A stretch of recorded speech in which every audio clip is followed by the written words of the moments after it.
Okay, and welcome back to my Astro Imaging Journey channel.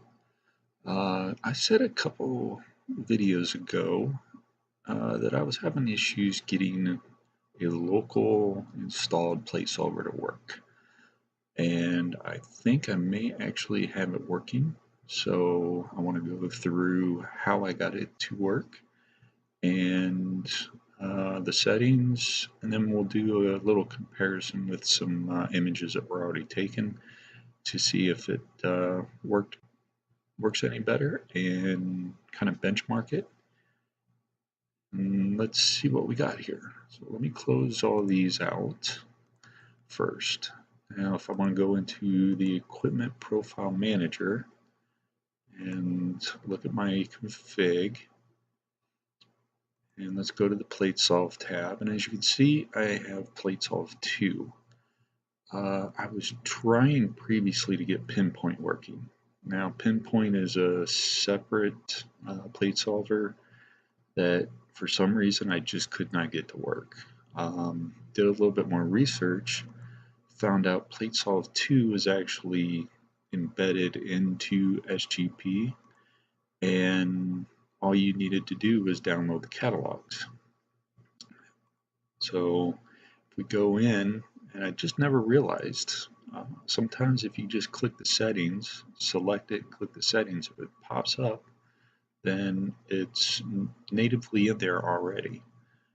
And then once we go to there, if you go down here to configure catalog directories, you'll see it says status OK. But before it was trying to point to my user directory, and it, the status was unavailable.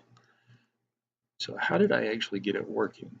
Come up here, and all I did was a simple SGP plate solve 2. And right here, first link that comes up in Google, setting up plate solve 2, and it goes to the help page, which I believe is also inside SGP itself. And as it says, it's pretty straightforward, and it was. You just needed these 2 catalogs. It says to click on the PlaneWave website, and that took me to PlaneWave software downloads. Now it took me a few minutes to realize that, why am I not seeing APM AC or UCAC3? And we scroll through here and we're just not seeing it. I almost downloaded this, but as you can see, it doesn't say it here, but it does say it back here.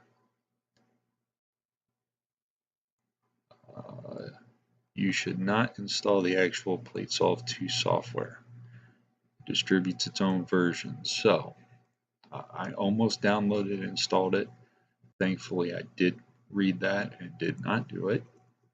But I was searching and searching and just not finding it until I came over here to the all downloads link.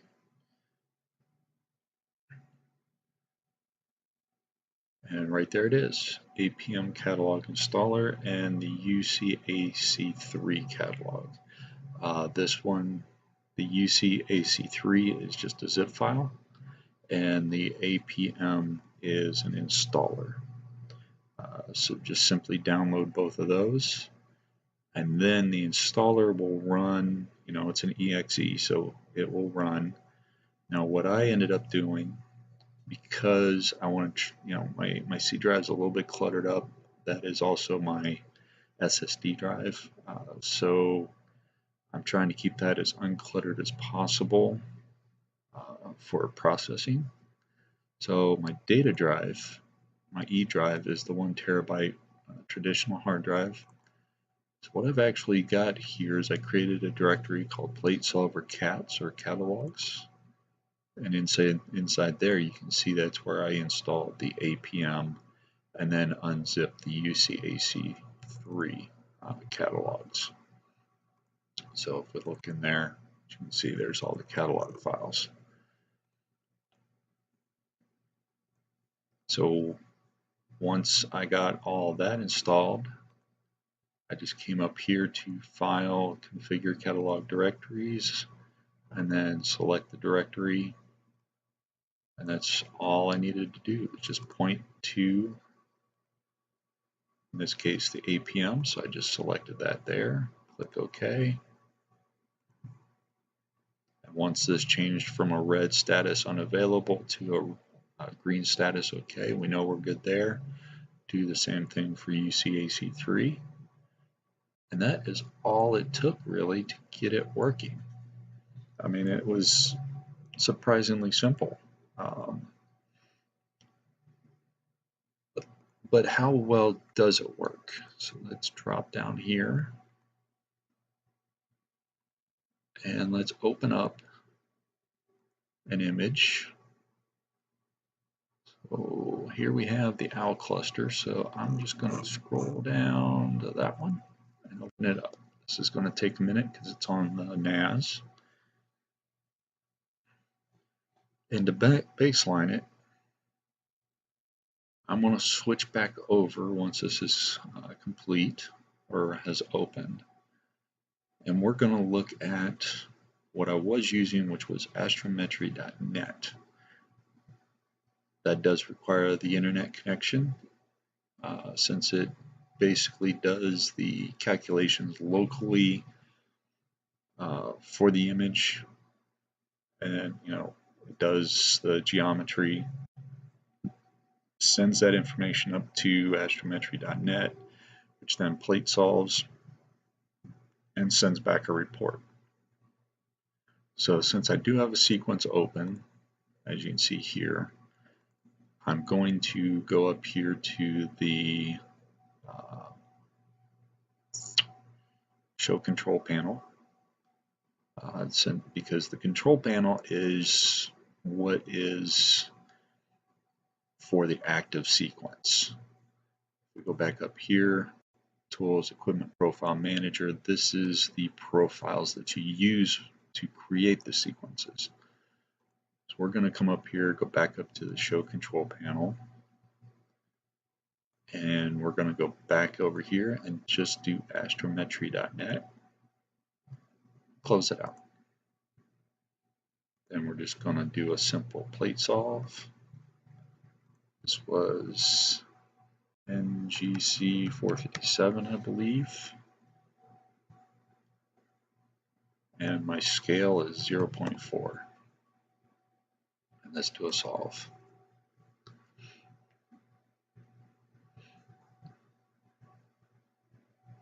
This will take as little as 20 seconds is what I've seen.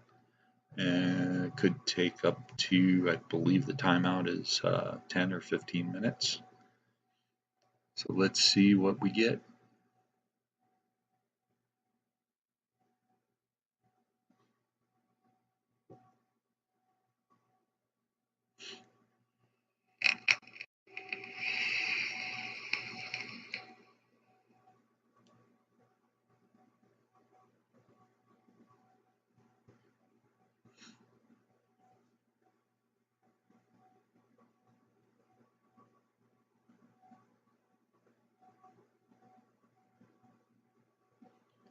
Okay, well, that took roughly 53 seconds. I was watching the timer and it said 52, then it popped up. So we're going to say 53 seconds.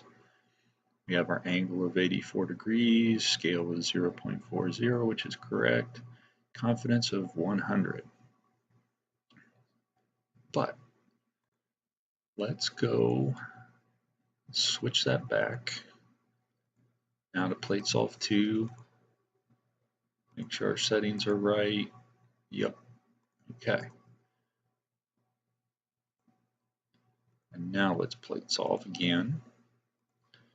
GC 457. I'm not sure if the object is needed. I know the angle is not needed. The scale is, unless we do a blind solve. But let's just do a regular solve. And it pops up over here. It's estimating, extracting, and boom. That took a lot less time. Our angle's the same, our scale, confidence 392. I mean, that was much quicker by extreme magnitude. We're talking maybe 10 seconds on the outside. And why is that significant? Well, when you're doing your centering and it's doing the plate solve, you know, if it takes 2 or 3 tries, you know, if it centers perfectly the first time, 1 minute isn't so bad.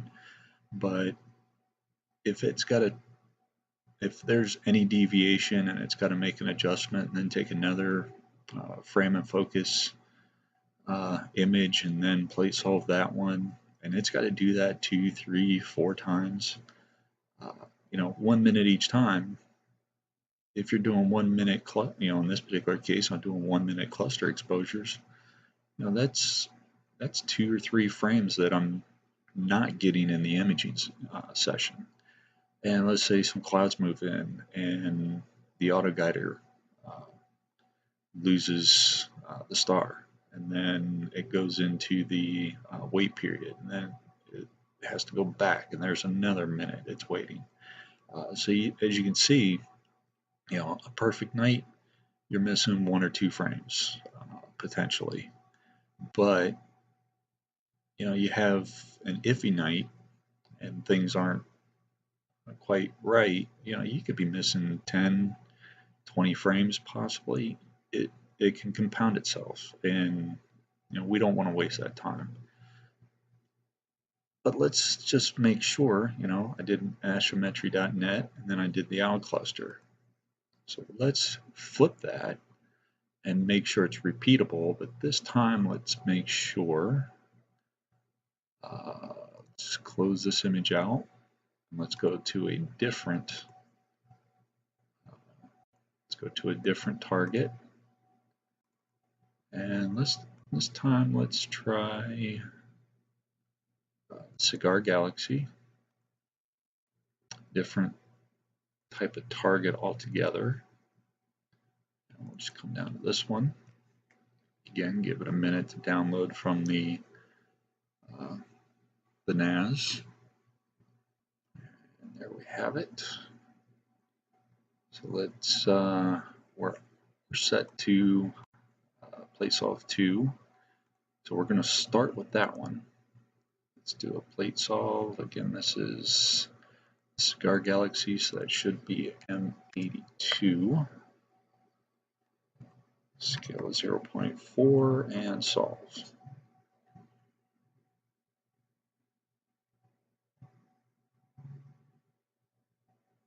Again, roughly less than 10 seconds.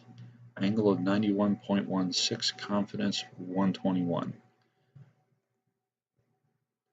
Now let's go back to our control panel, astrometry.net, close it, plate solve it.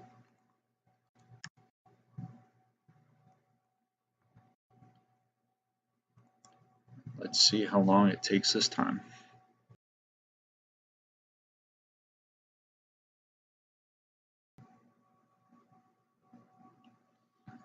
And there we go. That time it only took 40 seconds. 90.98, confidence 100, scale 0.39. So there is a little bit of disparity between the two. I mean, the angle was off by from 91.12 to 90.98, pretty close. Scale is off by 0.01, but the confidence, this one was 100, the other one was 121. So pretty close, but we're good to go on that. But we have consistent plate. The local installed plate solve 2 is much quicker. You know, 4 to 15, I'd say 4 to 15, or excuse me, 4 to 6 times faster than relying on astrometry.net. Now, astrometry.net generally is always available, but you do need the internet connection. So we're going to consider this good. I have not done a live test yet. Hopefully We're supposed to have some clear skies tonight, so I'm hoping to get the rig set up this afternoon, and we will record the session, and after hopefully I'll splice in with the live imaging session reports as the plate solving, make sure everything's working. But right now I'm confident that right now I'm going to be able to save myself a minute or two on the or more on the target acquisition portion, and potentially additional time if there's ever resume that ever has to happen. Meridian flip is another area when it does an auto center. So we're talking a savings of, see, I'm doing 3 targets tonight, and it's going to be a minimum of 1 meridian flip. So we're talking at least 1 to 3 minutes per target with the meridian flip. So we're talking 4 to 12 minutes potentially of savings in time. The galaxies are 2-minute exposures, and the cluster is 1-minute exposures, so that is potentially 4 additional cluster images, 2 additional galaxy images minimum.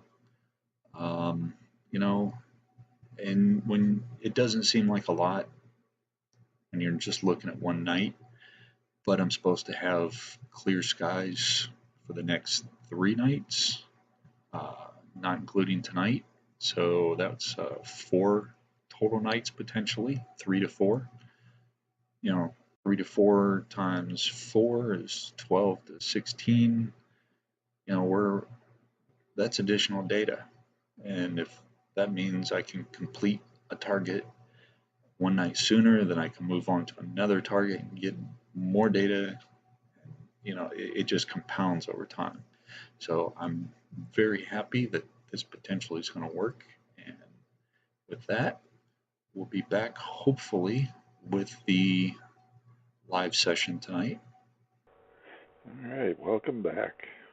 Well, here we are. It was the next night. The first night there was just a little too cloudy. So I'm just going to do some test exposures. I got that polar alignment pretty well locked in, so I want to see if I can get up to 20 or 30 minute exposures. So I've got a test exposure set up here on the, I believe, the Embryo Nebula. So now we're just going to go through and see how well this plate solver did. So let me fast forward while it's doing its thing. Oh, there we go. The plate solver's up. Now it's running through. Clearly this is going to take a little bit longer than when we were using the test image. So let's see what happens.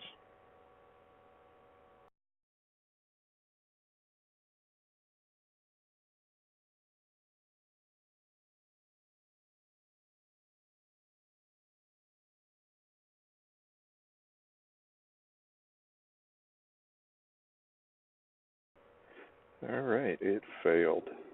And I don't have the blind solver failover configured, so it didn't even try to do that. So let me fix that, and I'll be back.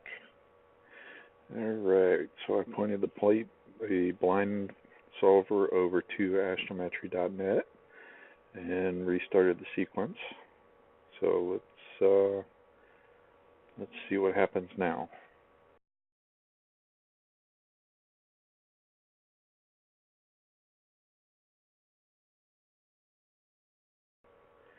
Alright, well, it failed again, as expected. So now it's invoking the blind solver over at astrometry.net. So let's let that complete, and we'll be back.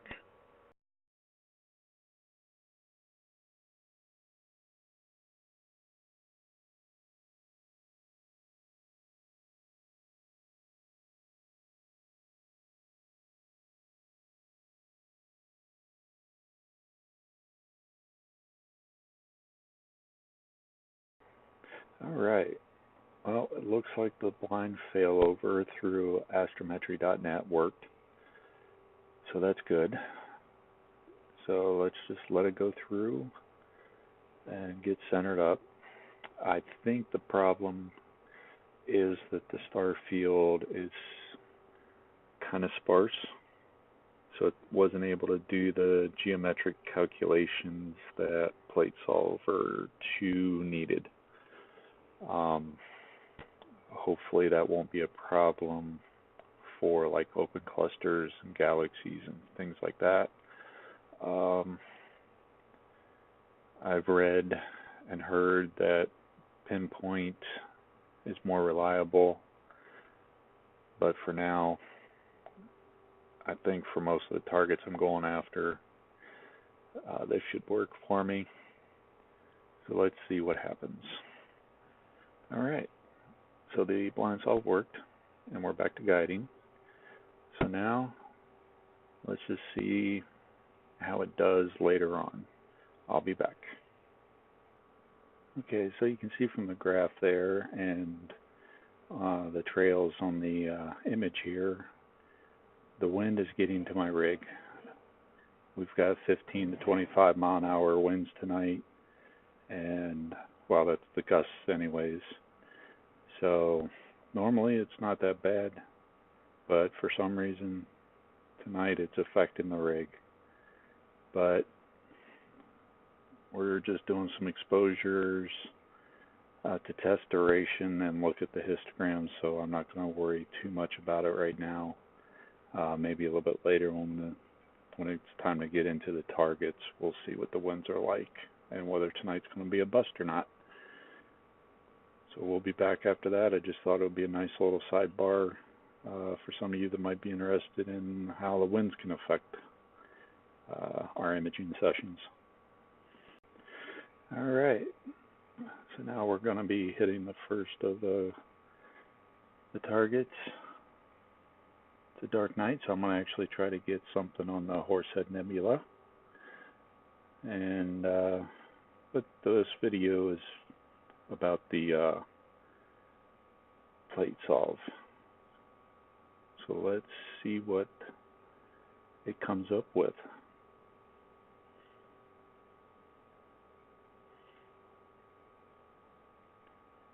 Alright, we're solving. We got more stars in the field, and there we go. So, depends on the target. Might bump up the exposure just a hair, just to see if that helps out on some of those lesser star field dense objects. But as far as this one's looking, let's see what it does with this one. Should go just as quickly.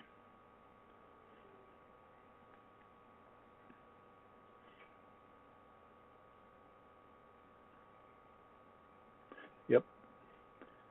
So that probably saved me 2 minutes, maybe 3 on the outside. These exposures are going to be 5 minutes. So, you know, on this, didn't really gain too much time. But on the galaxies and open clusters where I'm doing 2-minute, 1-minute exposures at the respectively, you know, 2 or 3 minutes saving on the plate solve can pay off with an extra 1 or 2 or 3 images. So yeah, we'll see what happens when it does the next one, and then we'll be back. Alright, so now we're on to our second target of the night, which is M81, Bode's Galaxy. It's still slewing over. Reference frame. So let's see what we get. should have plenty of stars in the field, so it shouldn't have any issue plate solving.